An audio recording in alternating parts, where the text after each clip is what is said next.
अस्सलामु अलैकुम वरहमतुल्लाहि वबरकातुह। मोहतरम भाइयों, बुज़ुर्गों, दोस्तों, ये हमारा इस्लाह मुआशरा का 1281वां सबक है। मोहतरम दोस्तों, एक मुसलमान बहन ने अपना मज़हब और अपना नाम चेंज करने के लिए एक इंग्लिश पेपर में एडवर्टाइजमेंट दिया है। सबसे पहले हम आपको वो पढ़कर सुनाते हैं। Change of name. Zeba Sheikh daughter of Anjum Sheikh mother and Abdul Habib father. Residential address हम आपको नहीं बताएंगे, लेकिन शहर का नाम है हैदराबाद।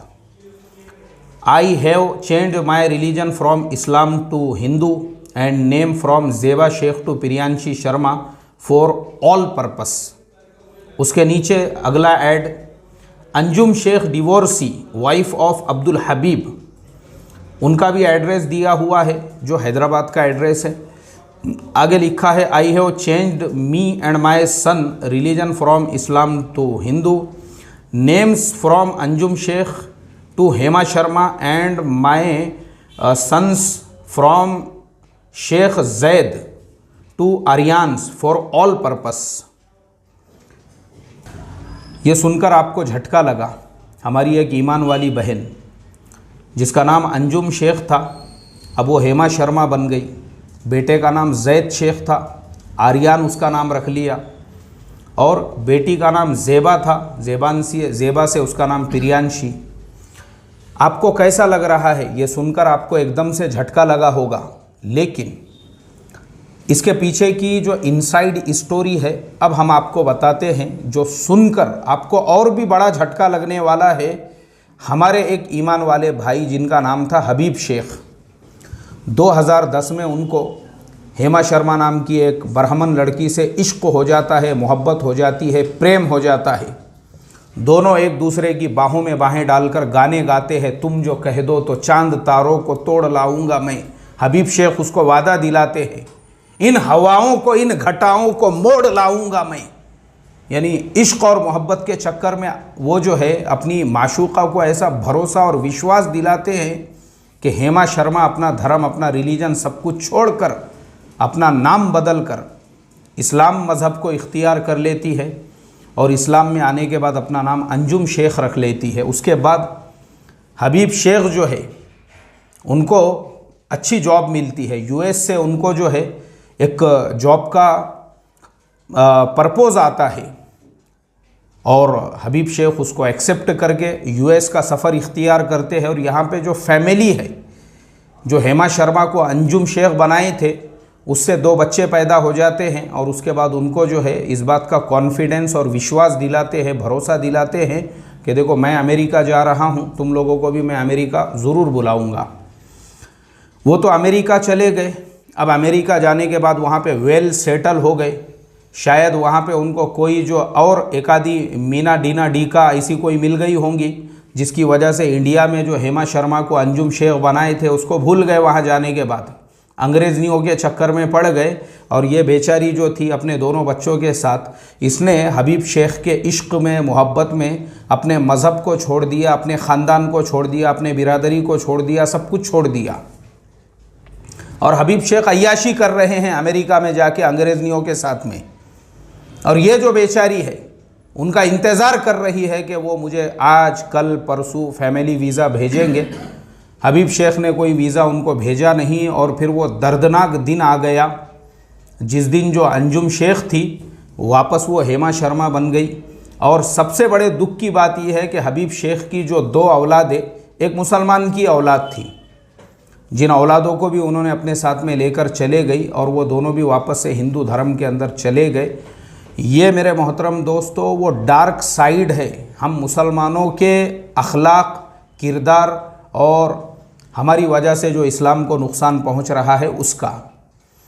अभी तक हमने 2 सबक दिए थे। सबक नंबर 1279, 1280 इस टॉपिक और उन्वान के ऊपर के मुसलमान लड़कियां हिंदू लड़कों के चक्करों में पड़कर अपनी ज़िंदगियां कैसे बर्बाद कर रही है, और उनके लिए मुसलमानों ने क्या करना चाहिए। लेकिन मुझे बड़े गम और अफसोस के साथ में हमारी उन हिंदू बहनों के लिए भी सबक देना पड़ रहा है जो मुसलमान लड़कों के चक्करों में जब पड़ जाती है। हमारा मियाँ भाई इश्क और मोहब्बत का जुनून और भूत उसके ऊपर सवार होता है साल 2 साल तक, और उसके बाद में वो किसी की बहन बेटी की जब इस तरीके से ज़िंदगी बर्बाद करता है, तो चूँकि बेटी चाहे हिंदू की हो, ब्राह्मण की हो, मराठी समाज की हो, किसी भी धर्म की, किसी भी रिलीजन की मानने वाली हो, क्रिश्चियन हो, सिख हो, कोई भी हो, बेटी बेटी है। अगर बेटी की ज़िंदगी बर्बाद हो रही है, चाहे वो मुसलमान की हो या किसी और की हो, हम उस बेटी की तायद में, उसकी तरफदारी में, उसके हक़ के लिए आवाज़ ज़रूर उठाएंगे, क्योंकि ये एक बेटी का मसला नहीं है, और भी कई ऐसे मसाइल है। अभी मैं आपको एक कॉल रिकॉर्डिंग सुना रहा हूँ, यह है गुजरात की। 20 मिनट तक उस बहन ने मेरे साथ में रो कर मुझे अपनी पूरी दर्द भरी कहानी सुनाई कि हमारे एक मियाँ भाई, उन्होंने उसको, वो शादीशुदा थी, उसके हस्बैंड से उसको डिवोर्स लेने लगाई कि मैं तेरे साथ में शादी करूँगा। 8 साल तक वो इनको खाना पका के खिलाती रही, इनकी खिदमत करती रही, 8 साल तक उसको यूज़ करते रहे, और दोनों एक ही डिपार्टमेंट में काम करते थे। बाद में मियाँ भाई का जो ये है ट्रांसफ़र जो है वो किसी दूसरे स्टेट के अंदर हो गया। वहाँ जाने के बाद में मियाँ भाई को शायद वहाँ पे कोई और मिल गई माशूका, ये बेचारी को 8 साल तक यूज़ करके छोड़ दिए थे। अब इसका फ़ोन उठाने तैयार नहीं, जवाब देने तैयार नहीं, और इसने उनके चक्कर में जो है अपना मज़हब छोड़ दी, कुरान सीख ली, नमाज सीख ली, सब कुछ सीख ली, और उसके बाद में जो है हमारे मियाँ भाई अब उधर गए तो उधर के हो गए, और ये बेचारी जो है उनके इंतज़ार में बैठी हुई है। तो आप खुद अपने कानों से सुनिए वो बहन क्या बोल रही है। 20 मिनट तक मेरी बात हुई। मैं थोड़ी सी रिकॉर्डिंग आपको सिर्फ सुना रहा हूँ, आपको खुद अंदाज़ा हो जाएगा। जी, मैंने आपको मैसेज किया था ना, किस बारे में? मैंने कहा था मैं गुजरात से हूँ, मुझे बात करनी है आपसे, थोड़ा सॉल्यूशन चाहिए था। बोलिए, क्या मसला है आपका? जी, मैं गुजरात से हूँ। तो मैंने कहा ठीक है, मैं शादी करने को तैयार हूँ। तो बोले तुम्हें शादी करनी है तो तुम्हें इस्लाम कबूल करना पड़ेगा। तो मैंने कहा कोई बात नहीं, मैं पिछले 3-4 सालों से रमज़ान भी करती हूँ, कुरान पाक की तिलावत भी करती हूँ, जितना मुझसे हो पड़ता है, भले मैं हिंदू से हूँ लेकिन जितना मैं जानती हूँ मैं कर सकती हूँ उतना मैं करती हूँ, थोड़ा बहुत। जी। तो मैंने कहा कोई मसला नहीं है, मैं मतलब मुसलमान बनने को राजी हूँ, मैं इस्लाम कबूल कर लूंगी। अब जाके 8 साल के बाद ईमान वाली बात, जबकि ईमान में ला चुकी हूँ, मैंने उनको बताया भी कि मैं 3-4 साल से ईमान ला चुकी हूँ, मुझसे जितना बन पड़ता है मैं कर रही हूँ, उसका अल्लाह गवाह है। उसके अलावा तो मैं क्या और दे सकती हूँ आपको प्रमाण? आपको प्रमाण से साथ मेरे साथ रह लो। अगर आपको लगता है कि मैं आपके बराबर नहीं चल रही तो मुझे छोड़ देना, बाद में आपको कौन से रोकने वाला है, बाद में भी जब मुझे छोड़ दिया तो। जी। तो बस वहाँ जाने के बाद ना वो कोई मुझसे रिश्ता रखते हैं, ना वो कोई करना चाहते हैं, जबकि मेरी जिंदगी का सवाल है, मैं हर तरह से टूट चुकी हूँ, हर तरह से परेशान हूँ, जबकि मेरी इतनी कोई गलती भी नहीं, मैंने सिर्फ उनकी 2 बात नहीं मानी तो वो भी मैं मानने को तैयार हो गई, मैं हर तरफ से उनको सरेंडर करने को राजी हो गई। आप जैसा कहो वैसा, आपको ना मैं आपके दीन ना दुनिया किसी काम में बीच में आऊंगी, आप सिर्फ मुझे नाम दे दो ताकि मेरा ईमान भी बच जाए, क्योंकि अब मैं ईमान ला चुकी हूँ। अब अगर मेरी कहीं और शादी होती है या मुझे फिर से वहाँ कहीं भेजते कुछ करके, तो एक तो जिंदगी तो बर्बाद हो ही गई, ऊपर से जो मैंने ईमान कबूल कर लिया है मैं उससे भी पीछे हट जाऊंगी, और फिर वो मुझसे नहीं होगा, वो तो मुझसे बड़े से बड़ा गुनाह हो जाएगा अब जा करके। क्योंकि अब मैं वहीं पर रही तो मेरे परिवार वाले मुझे वो तो करने ही नहीं देंगे ना, जब मैं अपने परिवार में रहूंगी या अपने सोसाइटी में रहूंगी। तो अल्लाह जब चाहे तब हिदायत देता है, उसकी मर्जी होती है तब इंसान सीखता है। हम जिंदगी भर किसी के साथ रहे लेकिन उसकी मर्जी नहीं होती तब तक हमको हिदायत नहीं मिलती है। एक वक्त ऐसा भी था कि जब मैं नहीं समझ पाती थी उनकी बातों, लेकिन आज जब समझ रही हूँ, उसको स्वीकार कर रही हूँ, तो फिर उनकी जिम्मेदारी बनती है मुझे एक्सेप्ट करने की। अब इतने सालों के बाद जब वो बोल रही नहीं तो अपना देखो, मुझे अपना देखने दो। और मैंने उनकी आखिरत खराब की तो मैं तो नहीं जानती थी आखिरत के बारे में, वो तो जानते थे। तो क्या इन चीजों में सब जगह पर मैं अकेली गुनहगार हूँ? औरत जात होने पर मेरा भी तो बहुत कुछ बर्बाद हुआ। अगर वो सही में मानते हैं कि एक औरत की इज्जत क्या होती है, पर्दा क्यों करवाते, तो उनको यही पता चलना चाहिए कि इतना करने के बाद इसकी क्या स्थिति रही होगी और समाज में भी इसका क्या स्थान रहा होगा। क्योंकि मैं तो 8 साल से बदनाम हो गई, यहाँ का कोई इंसान ऐसा नहीं जो हमारे बारे में जानता नहीं। आज उनके जाने के बाद लोग मुझे ताने कसते हैं बहुत स्कूल में, क्यों छोड़ के चला गया ना, 8 साल तेरे साथ मजे कर लिए, रहा घूमा, हमने सब देखा, तू खाना बना के लिए उसको खिलाती थी, पूरी खिदमत करती थी, छोड़ के बंदा चला गया ना। मेरे मोहतरम दोस्तों, ये रिकॉर्डिंग सुनने के बाद आपका दिल आपसे क्या कह रहा है? क्या मुसलमान के अखलाक ऐसे होते हैं? क्या मुसलमान का किरदार ऐसा होता है? मुझे आप बताओ ना। क्या हमारे ही करतूत, हमारे ही अखलाक, हमारे ही किरदार नहीं है जिसकी वजह से इस भारत देश के अंदर हमारी ये हालत पहुंची हुई है कि उत्तर प्रदेश और एमपी गवर्नमेंटों को लव जिहाद का कानून पास करना पड़ा है? कौन है इसके लिए रिस्पॉन्सिबल और जिम्मेदार?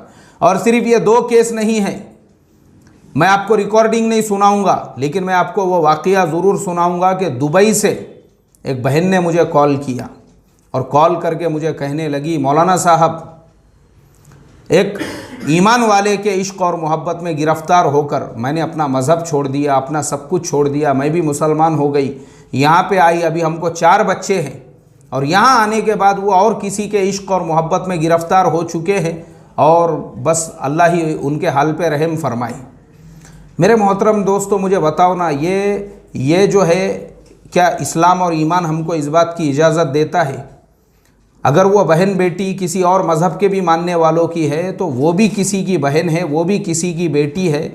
इसलिए मैं सिर्फ इतना कहना चाहूँगा कि हमारे भारत देश का जो कॉन्स्टिट्यूशन है उसने तो हमको पूरा फ्रीडम दिया है, पूरी आज़ादी दी है। अभी इलाहाबाद हाई कोर्ट ने भी ये फ़ैसला दिया कि आप 2 इश्क करने वाले, मोहब्बत करने वालों को मज़हब की बुनियाद पे अलग नहीं कर सकते। अगर वो दोनों एक दूसरे के साथ रहना चाहते हैं और दूसरे से निकाह करना चाहते हैं, बिल्कुल कर सकते हैं, ये हमारे देश का कॉन्स्टिट्यूशन है। लेकिन अरे इस्लाम ने भी तो हमको कुछ तालीमात, कुछ अखलाक, कुछ किरदार सिखाए हैं कि किसी की बहन बेटी अगर आपके लिए अपना मज़हब, अपना ख़ानदान, अपनी बिरादरी, अपना सब कुछ छोड़कर आ रही है, उसको वो सुख दो, उसको वो चैन दो, उसको वो इत्मीनान दो कि वाकई में उसके दिल के अंदर से उसको ये फ़ील होना चाहिए कि मैंने जो कदम उठाया था वो सही उठाया था। ये नहीं कि उसके दिल में आप जो है इस्लाम के लिए भी और मुसलमानों के लिए भी नफ़रत का जहर भर दो अपनी इस गिरी हुई हरकतों की वजह से। इसलिए हमारे नौजवानों से यही रिक्वेस्ट और यही दरख्वास्त है, इश्क और मोहब्बत के चक्करों में अंधे बनकर कोई कदम उठाने से पहले 100 मरतबा सोचो कि हमारे इस कदम का हमारे मज़हब और हमारी अपनी कौम पर क्या असर पड़ने वाला है और इससे हमारी आखिरत कितनी बर्बाद हो रही है या कितनी बन रही है। अल्लाह हम तमाम को समझ अता फ़रमाए। अस्सलामु अलैकुम व रहमतुल्लाहि व बरकातुहू।